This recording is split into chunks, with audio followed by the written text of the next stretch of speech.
Ladies and gentlemen, welcome to the Salebox for the 22nd of December 2014. My name is TotalBiscuit, rounding up today's Steam deals. If you missed yesterday's, head on over to the video from yesterday and you will find them. You've got a little bit of time to pick them up. I apologize that this video is a little bit late. The reasons for that are numerous and not pretty. Let's begin, shall we, with Train Simulator 2015, 85% off.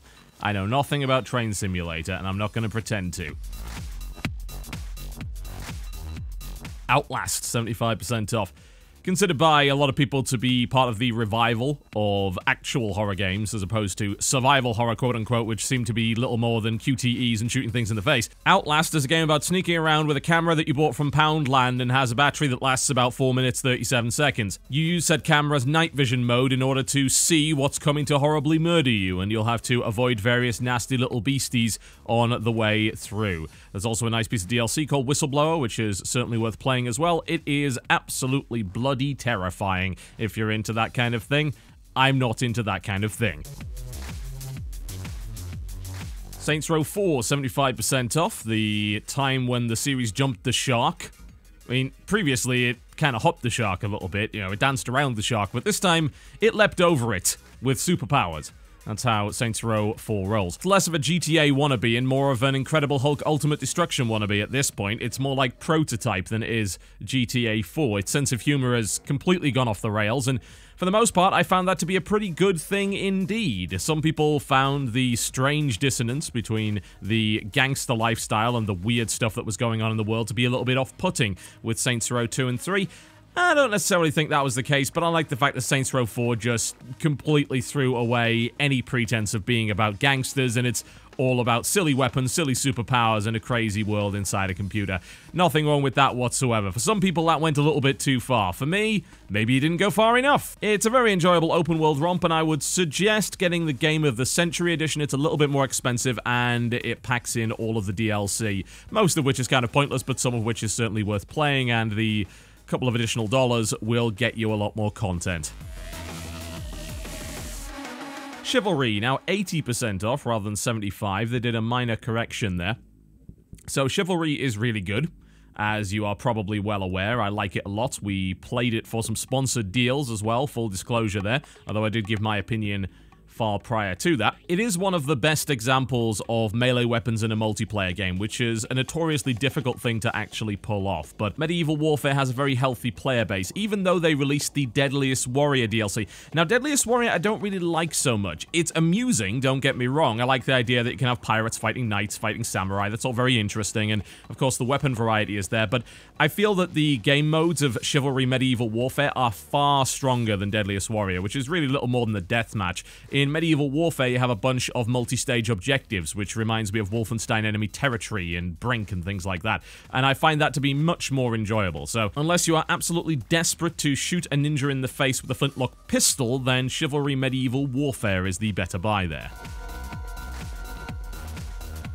The Escapists, 50% off, not to be confused with the website of the same name. This is an early access game about escaping a prison. It's a very cool idea, actually, and it's pretty damn well executed. You have to do various jobs within the prison in order to acquire items and money and make contacts in order to figure your way out of the prison in the first place. This seems like the sort of game that would greatly benefit from co-op. However, the early access version doesn't have anything of the sort as of yet, so it is a single-player title.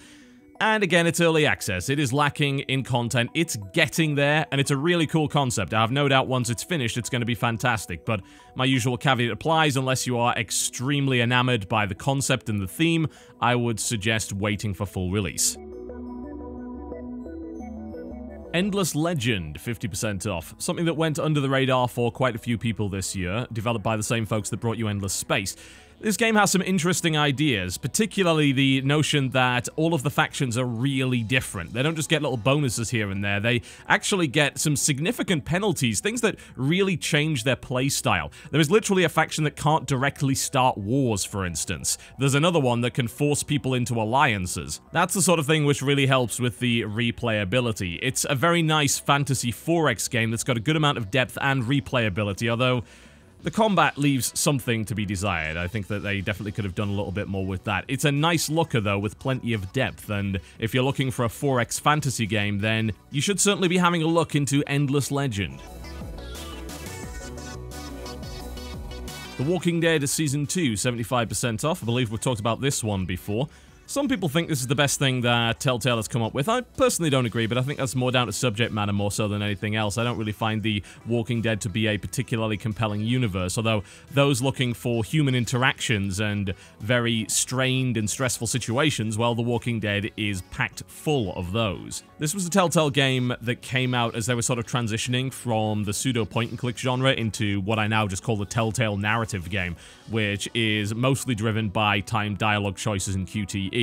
The Walking Dead had a little bit of exploration and item interaction and things like that, but for the most part, it is about QTEs and making some fairly nasty choices and interacting with some interesting characters. That's what Telltale has really become, and they've become very good at it. Grand Theft Auto 4, 75% off, the game that did not have a particularly good port, but for the most part runs well on modern systems as of now. GTA 4 has a lot of modding potential on PC. In fact, the IC Enhancer makes the game look absolutely incredible, and is certainly worth a look.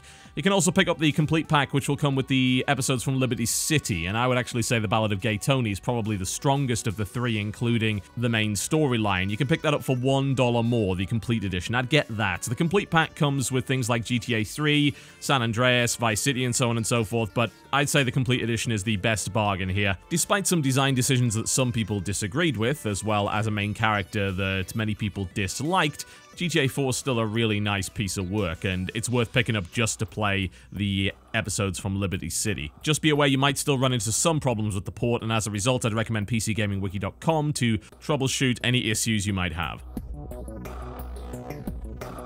And finally, Dynasty Warriors 8 Extreme Legends Complete Edition, 66% off. Not a good port, I'm afraid. If you're desperate for Dynasty Warriors, then okay, I understand that, but this isn't even as good as the PlayStation 4 version, if you can believe that. It's actually ridiculous. Not only that, but it's also laden with DLC that is not part of the complete edition.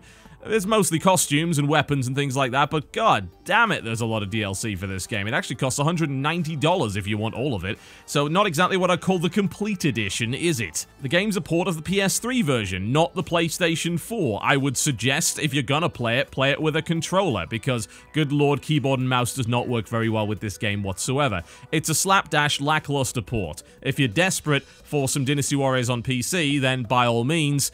But bear in mind you are dealing with a subpar port that doesn't have proper anti-aliasing, doesn't have proper mouse support, you have very limited key rebinding options. Oh, there's also no online play whatsoever, so enjoy that. Alright folks, that is me done for the day. Thank you very much for watching the Salebox, and I will see you next time.